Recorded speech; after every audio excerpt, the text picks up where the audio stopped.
আমার বুকের ভিতর ঝড়,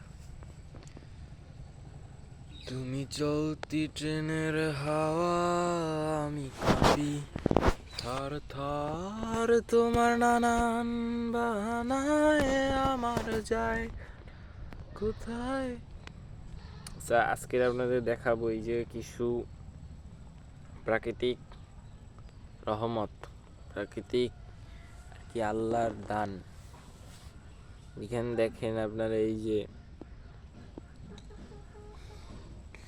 আপনারা দেখতে পাচ্ছেন এই যে ডুবগুলান, এই ডুবগুলান এক সময় যে কত ছোট থাকে, এটা কি ঠিক না বলেন?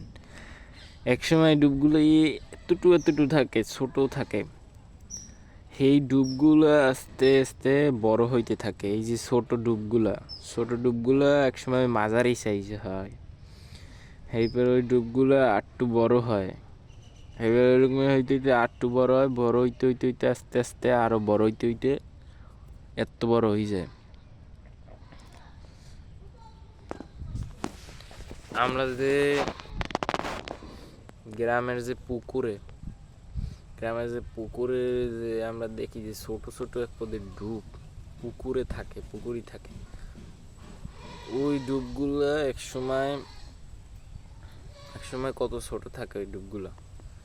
তারপরে আস্তে আস্তে ওই ডুবগুলো বড় হয়ে যায়, তারপরে এতটুকু থাকে। প্রথমে আমরা দেখিনি, প্রথমে তো ছোট থাকে খুব, তারপরে ওই ডুবগুলো আস্তে আস্তে বড় হয়ে যায়। কত বড় হয় ওই ডুব না, আমার মনে হয় কি জানেন, ওই ডুবগুলো প্রথমে তো ছোট থাকে, তারপরে আস্তে আস্তে এই রকমের এত বড় হয়ে যায় পরে।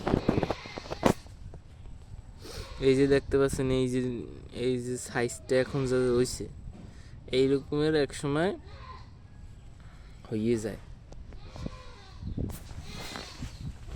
প্রথমত তো ওগুলো ছোট থাকে খুব, ডুবগুলান আস্তে আস্তে তারপর আস্তে আস্তে বড় হইতে হইতে এক সময় অনেক বড় হয়ে যায়।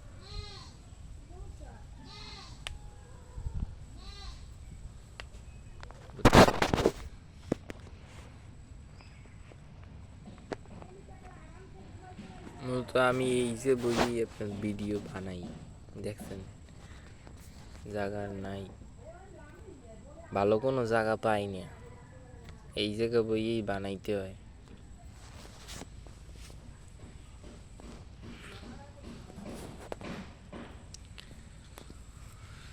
লাল শাড়ি পরিয়া কন্যা, রক্ত আলতা পায়,